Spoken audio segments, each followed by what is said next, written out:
Back to the channel, y'all. We have another banger. Make sure y'all like, comment, subscribe, and hit that notification bell to get notified when I upload. Let's get right into it. Let's go. Talk about, about a week and a half ago, I did a tour of this, what I would call an internment camp, but it's an immigrant detention center in the middle of the Everglades in the state of Florida, being operated by the Florida Division of Emergency Management, which is tasked with keeping our people safe during a hurricane.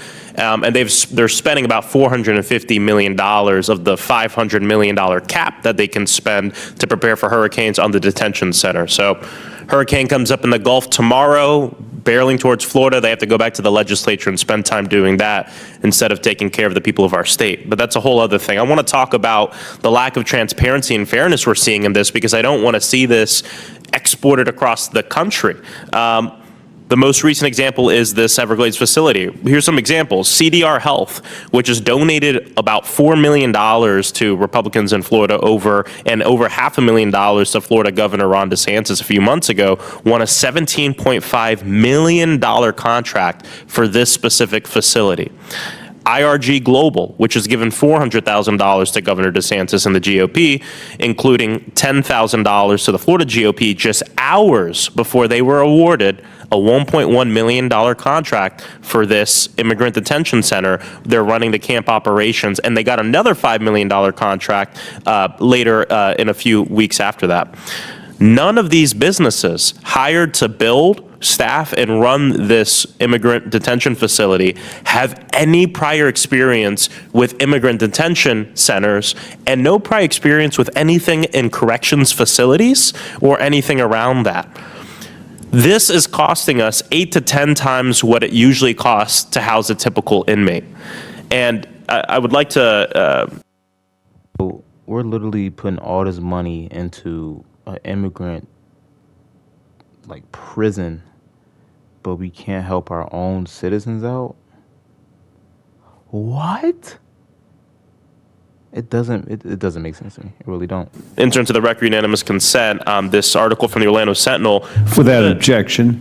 Yeah, it's Florida's disaster pipeline funnels millions to politically connected contractors. Look, I mean, and I don't care what party you're in. This is something we should all, and I don't care what your politics are, this is something that should worry all of us. When in the state of Florida, the money set aside to protect us from hurricanes is being used for what I would say is a politically motivated promise in this mass deportation thing. But not even just that, but the money that's being awarded to these contractors is not being done in a transparent way. It's completely bypassing the typical process you go to have a contractor in the state of Florida. And then it's seemingly going to people who've donated millions and millions of dollars to the guy making the decisions. And so this is something that should be on the mind of all people across the country, and every Floridian, especially as we talk about procurement and as we talk about third-party contractors. Thank you, and I yield back. Mr. Speaker, I rise today to shine light on a moral atrocity going on in my home state of Florida. An immigrant internment camp that Donald Trump, Ron DeSantis, and his administration have propped up in the middle of an abandoned airfield deep in the Florida Everglades. A place where nearly 1,000 humans are being forced to live in a tent city in the middle of the hot Florida summer, hot sun, where folks are not getting enough food, detainees are exposed to the heat, wildlife, mosquitoes that can potentially carry disease, stripped of their civil rights, and as of this past Saturday, cut off from legal counsel.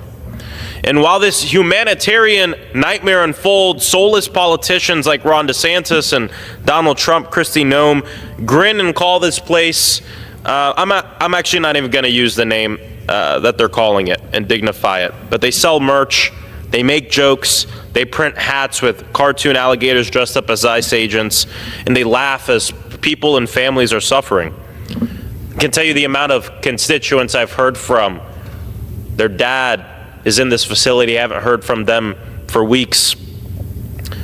No one with an eyes and a conscience can ignore what this really is. It's an internment camp, a place full of people who look like me, Latinos, Haitian men, subjugated to inhumane conditions under the guise of immigration enforcement. And it's disgusting. It's un-American. It demands oversight.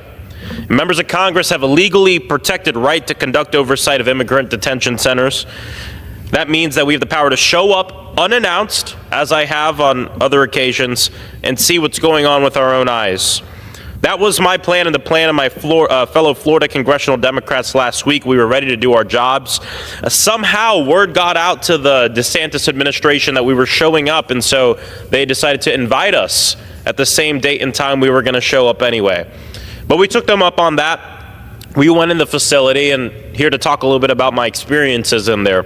You know, the state of Florida and DHS, they got wind of our visit, they got scared, they invited us, and of course what we got was a sanitized version of the way things usually are, but even that sanitized version to me was of poor conditions.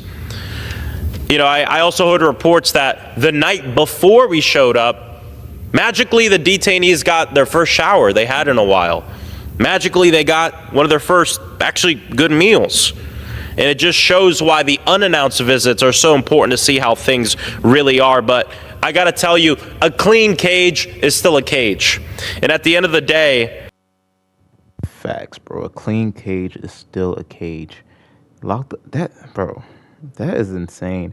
Them having merch, like hats and hoodies and shirts, like promoting this shit is insane. It's inhumane.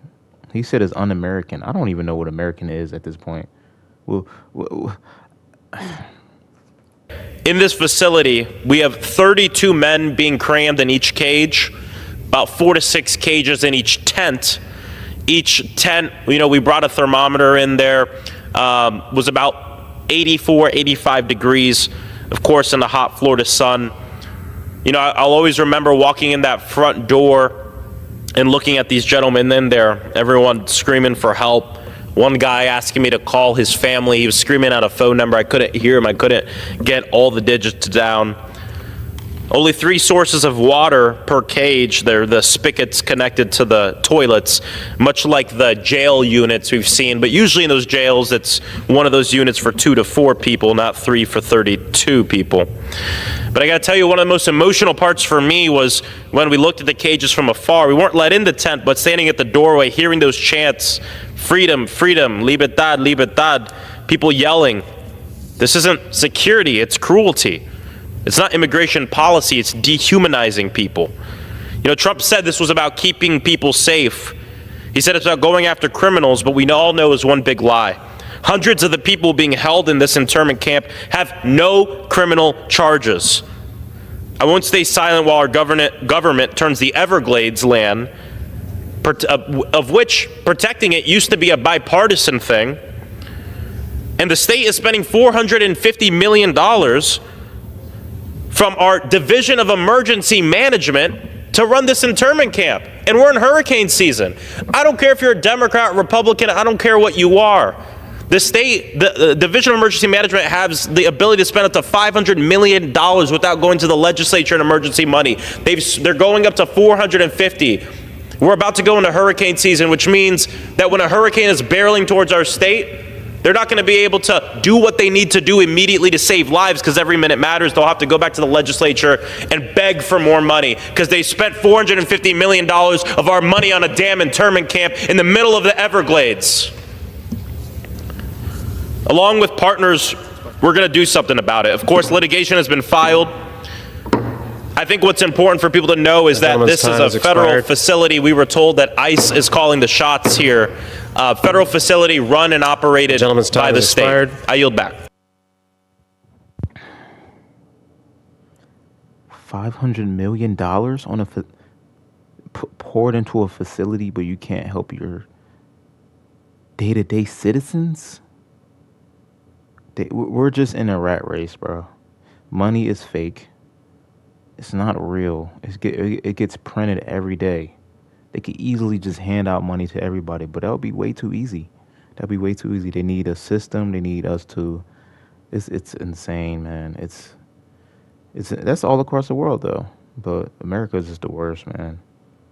I'm not gonna say it's the worst country, but kind of is, especially being an African American in this country. I'm not trying to pull the race card, but I can pull the race card. You know what I'm saying? Because it doesn't make sense, y'all. But make sure y'all like, comment, subscribe, hit the notification bell so you get notified when I upload. I love y'all. I got way more videos to do. Peace and love. We out.